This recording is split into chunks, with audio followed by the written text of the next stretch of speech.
Satreskrim Polrestabes Palembang melalui unit pelayanan perempuan dan anak mengamankan para badut berkostum karakter kartun di beberapa jalan di Kota Palembang, Kamis 17 Maret 2022.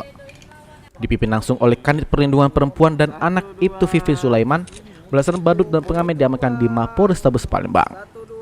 Giat yang dilakukan ini dikatakan juga untuk memberikan efek jerah bagi pengamen dan badut agar tidak lagi mengganggu kenyamanan warga dan pengguna jalan. Dari keterangannya, belasan badut ini didapat dari Jalan Cipto, Simpang Samsat, Simpang Caritas, dan Simpang DPRD Palembang yang mana pihaknya harus kejar-kejaran terhadap beberapa badut yang membuat resah masyarakat. Hingga kini, belasan badut dan pengamen ini diberi pembinaan. Bu, tolong jelaskan Bu, yang kita giat hari ini Bu. Baik, terima kasih. Pada hari ini kami mencoba menjawab keresahan masyarakat akan ramainya maraknya para badut ini yang mungkin bagi sebagian orang meresahkan karena mengganggu ketertiban jalan, mengganggu keselamatan dan pengguna arus lalu lintas. Mungkin tidak seberapa yang kita berikan kepada mereka, tapi efeknya dan jangan sampai terjadi pembiaran.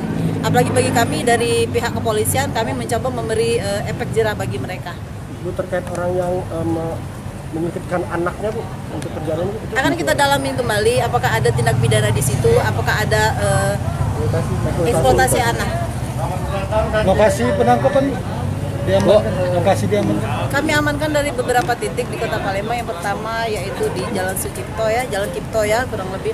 Kemudian di seputaran Susite, Simpang Pas Susite, Simpang DPRD, Simpang Rumah Susun, Simpang Hero dan Simpang Caritas. Jumlahnya berapa Bu? Jumlah total yang diamankan? Belum sempat dihitung karena baru nyampe nih. Mungkin sekitar ada anak-anak Bu ya? Iya, ada anak-anak. Mungkin sekitar 12 sampai 15 orang. Bu, ini kan mendekati bulan suci Ramadan Bu. Tindakan ini akan dilangsungkan terus atau gimana? Insya Allah akan kami lakukan secara rutin. Bu, apakah badut-badut ini akan dibawa ke dinas sosial nantinya Bu? Ada kemungkinan besok kita akan koordinasikan kembali dengan dinas sosial untuk kedepannya.